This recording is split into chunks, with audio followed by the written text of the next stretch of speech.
Salam sehat Bapak Ibu Saudara-saudari, salam jumpa lagi hari ini Kamis tanggal 17 Maret 2022. Kita percaya Tuhan akan tetap menolong kita dan menjaga kehidupan kita hingga saat ini. Dan oleh karenanya marilah tetap kita hidup di dalam firman-Nya, dan saat ini pula kita akan disapa oleh firman Tuhan. Kasih karunia dan damai sejahtera dari Allah Bapa dan dari anaknya Tuhan Yesus Kristus menyertaimu sekalian. Amin. Markus 14 ayat 22 mengatakan demikian.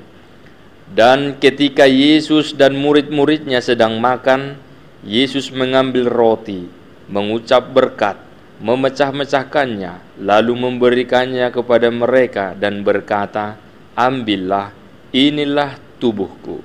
Demikian firman Tuhan. Injil Markus ini menceritakan rangkaian peristiwa penderitaan, kematian, dan kebangkitan Yesus. Tindakan tersebut adalah penebusan abadi bagi semua orang yang mau menerimanya dimanapun berada. Dalam perjamuan Paskah, keluarga orang Yahudi selalu merayakannya dan menjelaskan akan makna roti tak beragi dan darah anak domba Allah yang disembelih kepada keturunannya secara berkesinambungan. Roti tidak beragi mengingatkan orang Israel akan ketetapan yang diberikan Tuhan, di mana mereka harus makan roti tak beragi selama 7 hari lamanya, sebagaimana dikatakan dalam Keluaran 12 ayat 15, 17 sampai 20. Jadi Paskah Yahudi dilakukan untuk mengingat kembali perbuatan Allah yang membebaskan umatnya dari perbudakan. Makna ini kemudian dibaharui oleh Yesus.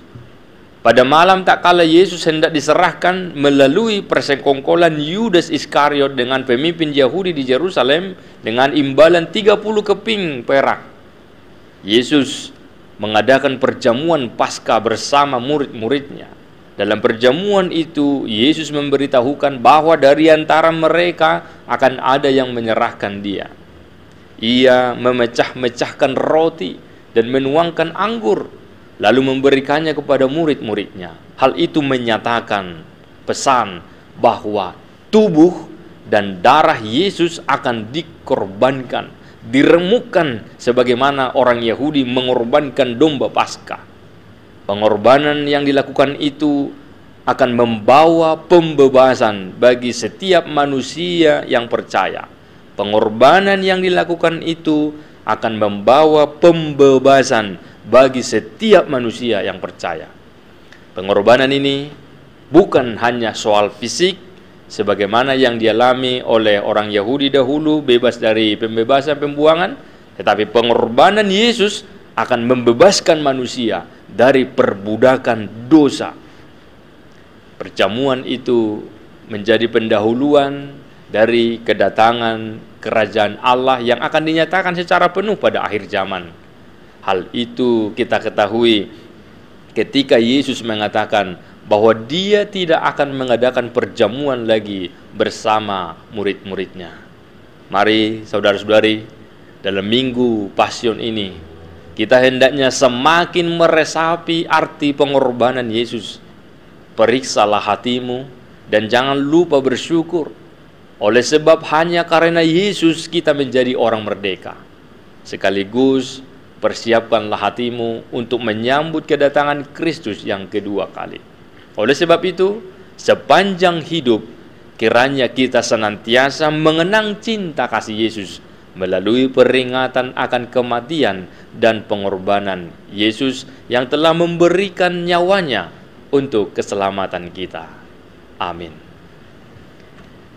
Ya Allah Bapa, kami senantiasa mengenang pengorbanan-Mu, kasih-Mu, dan pertolongan-Mu bagi kami, umat yang dipenuhi dengan dosa. Engkau mengampuni kami, dan Engkau melayakkan kami menjadi pewaris kerajaan surga. Inilah kebahagiaan kami dan inilah sukacita kami. Dan oleh karenanya kami akan senantiasa tunduk dan hormat kepadamu ya Allah Bapa yang telah menyelamatkan kami melalui Yesus Kristus. Dan oleh karena itu pula lah dalam aktivitas kami sehari-hari Kami selalu digerakkan oleh firman-Mu.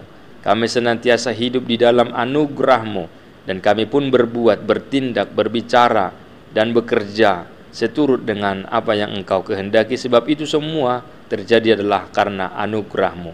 Berkati hari ini menjadi hari yang baik bagi kami dalam menjalani aktivitas kami, sehingga kami akan semakin melihat kebaikan-Mu hingga pada Maranatha. Ya Allah Bapa, sepanjang hidup Engkaulah Tuhan kami, dan kami tidak akan pernah melupakan segala kebaikan-Mu itu, dan kami akan mengajarkannya, memberitahukannya kepada saudara-saudara, anak-anak, tetangga, dan itu akan berjalan secara terus-menerus, sehingga akan semakin banyak orang yang akan mengenal kebaikan Tuhan, pengorbanan-Mu.